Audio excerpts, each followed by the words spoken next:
أعوذ بالله من الشيطان الرجيم بسم الله الرحمن الرحيم يا أيها الذين آمنوا لا تدخلوا بيوتا غير بيوتكم حتى تستأنسوا وتسلموا على أهلها ذلكم خير لكم لعلكم تذكرون فإن لم تجدوا فيها أحدا فلا تدخلوها حتى يؤذن لكم وإن قيل لكم ارجعوا فارجعوا هو أزكى لكم والله بما تعملون عليم ليس عليكم جناح أن تدخلوا بيوتا غير مسكونة فيها متاع لكم والله يعلم ما تبدون وما تكتمون صدق الله العظيم. Allah Subhanahu Wa Taala menyebut secara terjemahannya di dalam surah An-Nur ayat yang ke-27, wahai orang-orang yang beriman, la tadkhulu buyutan ghaira buyutikum, jangan kamu masuk mana-mana rumah yang bukan rumah kamu, hatta tasta'nisu wa tusallimu ala ahliha, sehingga kamu terlebih dahulu meminta izin untuk datang, apatah lagi untuk masuk, dan juga wa tusallimu ala ahliha, sebelum kamu memberi salam kepada tuan yang berada dalam rumah. Dzalikum khairul lakum la'allakum tadhakkarun, itu lebih baik bagi kamu supaya kamu tergolong daripada orang-orang yang beringat mematuhi adab dan sopan, ya. Ayat yang ke-28 Allah kata, fa illam tajidu fiha ahada, kalau kamu tidak dapati ada orang yang menyahut, yang menjawab, yang mengizinkan, fala tadkhuluha, jangan masuk rumah tu, hatta yu'dhana lakum, sehinggalah kamu diberi keizinan. Wa in qila lakum urji'u, dan kalaulah tuan rumah itu berkata kepada kamu baliklah, maknanya dia tak izin lah, dia tak bersedia datang kemudian, jangan datang sekarang, ya, tak bersedia, ni ada hal ni, hendaklah kamu farji'u, baliklah kamu, huwa azka lakum, itu lebih baik bagi kamu, bima ta'malu wallahu bima ta'maluna alim, Allah lebih dan maha mengetahui akan apa yang kamu lakukan. Ayat yang ke-29 Allah kata, laisa alaikum junah, tetapi tidak menjadi satu kesalahan bagi kamu, an tadkhulu buyutan ghaira maskunah, untuk masuk dalam mana-mana rumah yang tak ada orang. Yang tak ada orang tu maksudnya bukan orangnya keluar, tapi yang tidak didiami oleh sesiapa, rumah tinggal. Fiha mata'ul lakum, kalau kamu ada urusan tentangnya, kamu ada keperluan kepadanya. Maknanya mudah ceritanya, nak beli rumah tu ke, dah rumah tu tak ada orang, nak belilah, masuk tengok pusing kan. Wallahu ya'lamu ma tubduna wa ma taktumun, Allah sangat mengetahui dan sentiasa mengetahui apa yang kamu zahirkan dan apa yang kamu sembunyikan. Baik, habis. Jadi itulah petikan daripada surah An-Nur, yang mana saya ambil ini sebagai basis, sebagai asas untuk kita menghuraikan topik yang telah pun diberikan kepada saya oleh pihak penerbit, iaitulah muamalah cyber. Muamalah cyber. Kita nak belajar daripada cara muamalah, cara adab yang disebutkan oleh Allah SWT dalam ayat yang kita petik tadi, walaupun dia tak cerita pasal cyber, ya, tetapi sentiasa ada kaitannya memasuki rumah orang yang fizikal dan memasuki rumah orang cyber.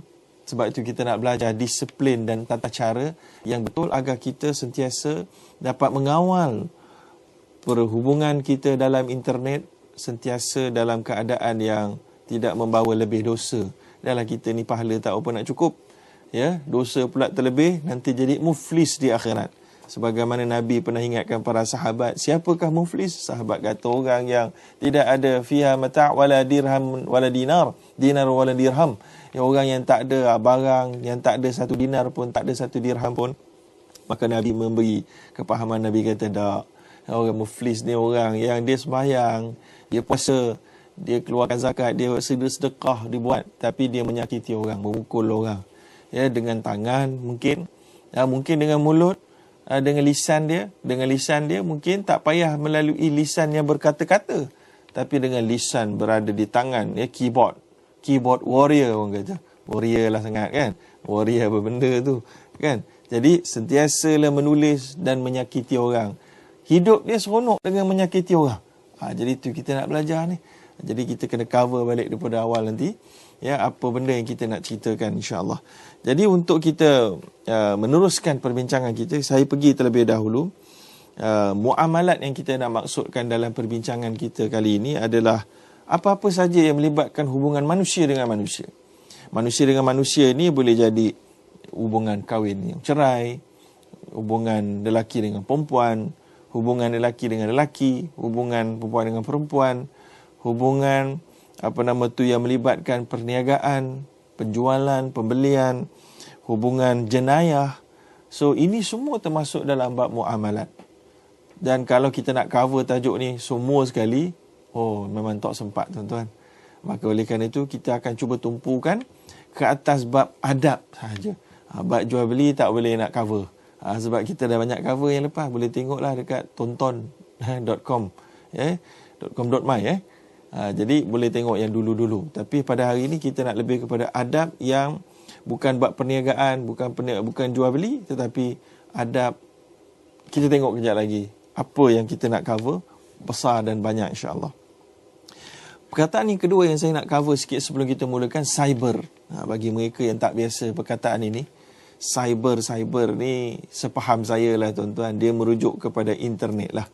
Apa-apa saja yang boleh kita akses, yang boleh kita buka, boleh dibaca melalui sambungan wireless internet ataupun berwire, tetapi kita nak beritahu dia melalui www lah, World Wide Web, ya. Ataupun yang kedua termasuk juga cyber yang kita nak masukkan adalah melalui airtime. Airtime ni antaranya macam contohnya macam telefon lah. Telefon dia ada sediakan 3G, 4G dan seumpamanya. Maka ini menyebabkan kita boleh connect, menyambung daripada satu kepada yang lain melalui peranti-peranti mobile phone, smartphone dan seumpamanya. So jadi kita nak cover cyber yang melibatkan benda ini. Ya, so jadi kita mungkin tak cover adab-adab yang melibatkan fizikal lah pada perbincangan kita kali ini, sebab kita nak cover kepada yang cyber. Baik, kemudian yang seterusnya, cyber ini pula yang kita nak cover juga adalah bab komunikasi. Lebih kepada komunikasi. Komunikasi bentuk baru yang sangat popular ini, dia melibatkan dua hala atau lebih daripada dua hala. Dia boleh jadi 100 hala, dia boleh jadi 1000 hala, dia boleh jadi 900,000 hala, ya. So jadi ini yang kita nak cover, dan dia bentuk dia boleh jadi dalam bentuk real time. Real time maksudnya sekarang ni, macam sekarang ni contohnya saya tekan aku nak makan, orang sana akan jawab aku nak minum. Contoh kan. So jadi dia boleh berkomunikasi secara real time pada saat yang sama, yang tanpa tertangguh. Jadi itu yang pertama yang ditawarkan oleh cyber. Apa yang ditawarkan oleh cyber yang kedua? Yang tertangguh. Contoh kita hantar, letak satu dekat blog, dekat website, kita tulis, orang pun tak baca lagi. Sampailah orang ada waktu, masa malam dia buka, dia pun baca, dia pun komen. Kemudian kita pun tak baca komen dia. Sampailah besok, barulah kita buka, barulah kita nampak. Jadi dia ada yang real time, yang baca masa tu juga, ya, melalui macam-macam instrumen ataupun melalui cara yang lewat sikit. Baik, antara cara yang ataupun instrumen yang wujud hari ini yang termasuk dalam perbincangan kita. Jadi kalau tuan-tuan nak menyoal pun cover masuk dalam bab ni.